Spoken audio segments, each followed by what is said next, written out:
5 सितंबर और 6 सितंबर का दिन कन्या राशि के लोगों के लिए कैसा होने वाला है। जय माता दी दोस्तों, आप सभी का स्वागत है हमारे YouTube चैनल अमृता एस्ट्रो में। और यहाँ मैं बात करूंगी इन 2 दिनों के तिथि नक्षत्र योग और उसके प्रभाव के बारे में, कैसा आपका दिन रहने वाला है।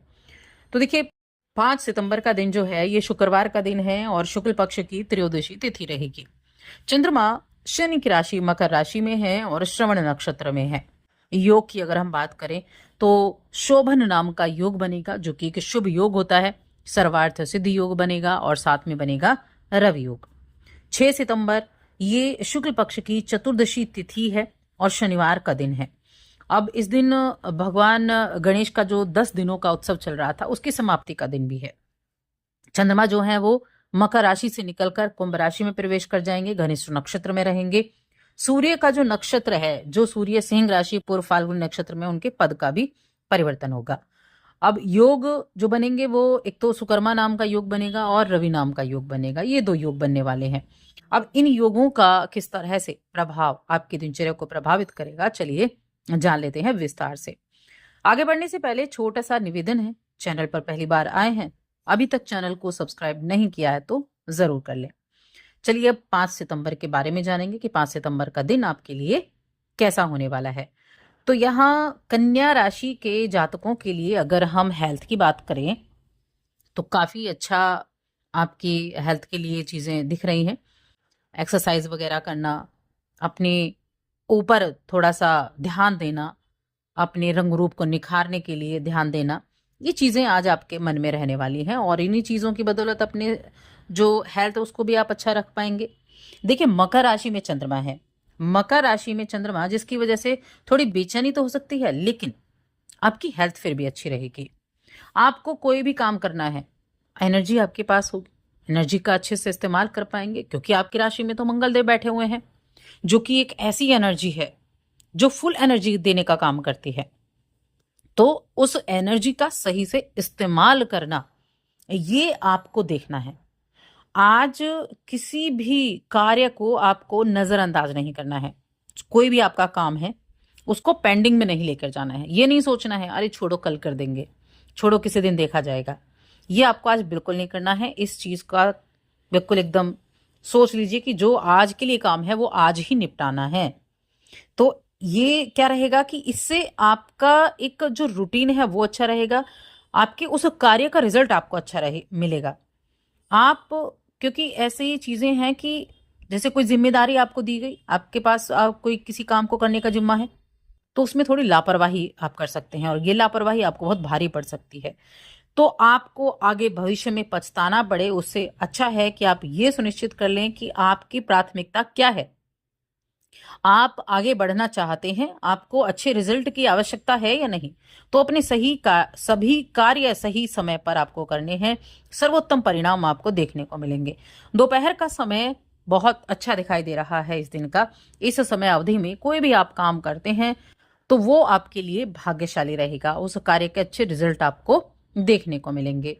अब यहाँ अगर देखिए, जिन लोगों ने कुछ कहीं इन्वेस्टमेंट किया हुआ था तो वहां से कुछ अच्छी खबरें जरूर सुनने को मिलेंगी।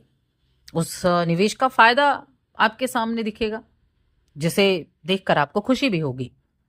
अपने व्यक्तिगत जीवन में आप थोड़े से दान पुण्य के काम आने वाले समय में जरूर करें। इस दिन भी आप कर सकते हैं, लेकिन हाँ, आने वाले समय में जरूर करें, क्योंकि अभी जो वक्त शुरू होने वाला है पितृपक्ष का, बहुत अच्छा वक्त रहेगा और इससे आपको मानसिक शांति मिलेगी। आप इस समय अवधि में किसी दिलचस्प व्यक्ति से भी मिल सकते हैं। बहुत संभावनाएं बनी हुई हैं किसी ऐसे व्यक्ति से मिलने का जिसकी बातें सुनकर आप मंत्र मुग्ध हो जाएं, जिसकी बातें आपको बहुत मोटिवेट करती हों, कुछ काम करने की आपको एक साहस देती हों। ऐसे व्यक्ति से आप मिल सकते हैं। तो बस उनके उस विचार का उपयोग करें, उनके इस विचार को आप भी अपनाएं, अपने जेहन में उनको लाएं।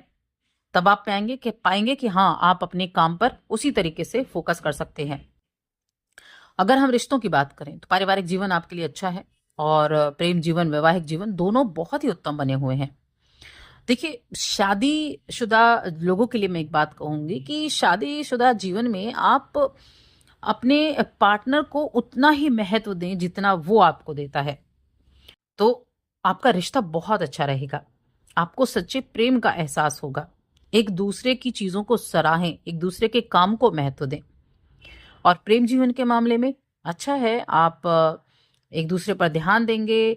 आप अपने आप को कुछ मोटिवेट भी आप पाएंगे। सामने वाला आपको कुछ मोटिवेट भी कर सकता है, कुछ अच्छी चीजें आपके साथ शेयर कर सकता है। तो प्रेम जीवन के मामले में भी आज का दिन मुझे काफी अच्छा बनता हुआ दिखाई दे रहा है। वहीं जब हम शिक्षा की बात करते हैं तो देखिए, मैंने कहा एनर्जी आपके अंदर बहुत है जब तक मंगल यहाँ बैठे हैं। और अभी मंगल यहाँ पर विराजमान है और चंद्रमा जो है वो मकर राशि में है।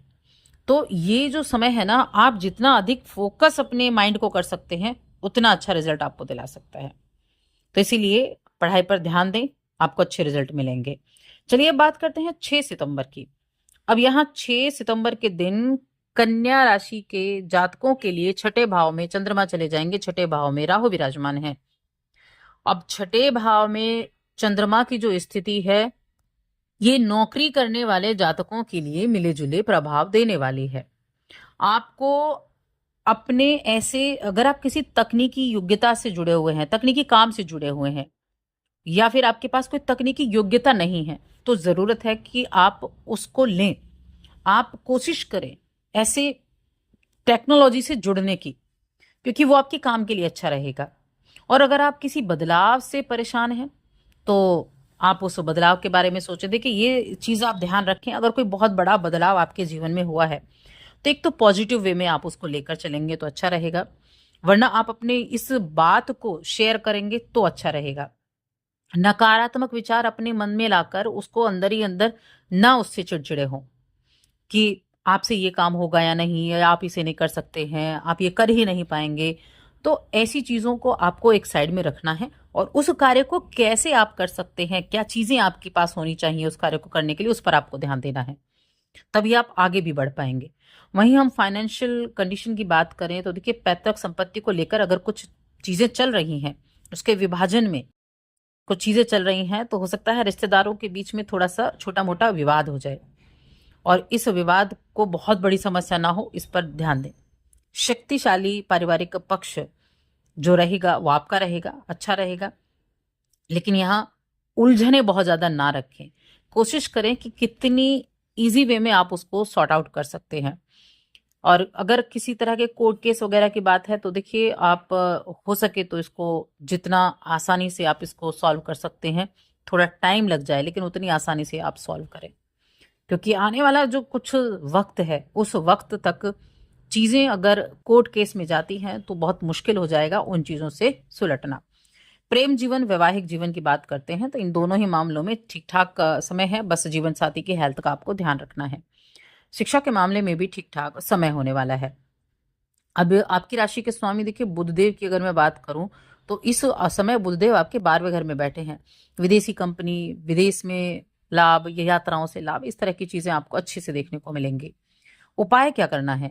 देखिए, चंद्रमा का उपाय करें। वैसे तो मैंने आपको एक उपाय बता रखा है जो बहुत ज्यादा उपयुक्त है, विष्णु सहस्त्र नाम का पाठ करना, और अगर आप करते हैं तो आपको और किसी उपाय की आवश्यकता नहीं है। लेकिन अगर आप नहीं करते हैं इसको तो आप करना शुरू करें, या आप ओम नमः शिवाय मंत्र का जाप इन दिनों कर सकते हैं। तो बस आज की इस वीडियो में इतना ही।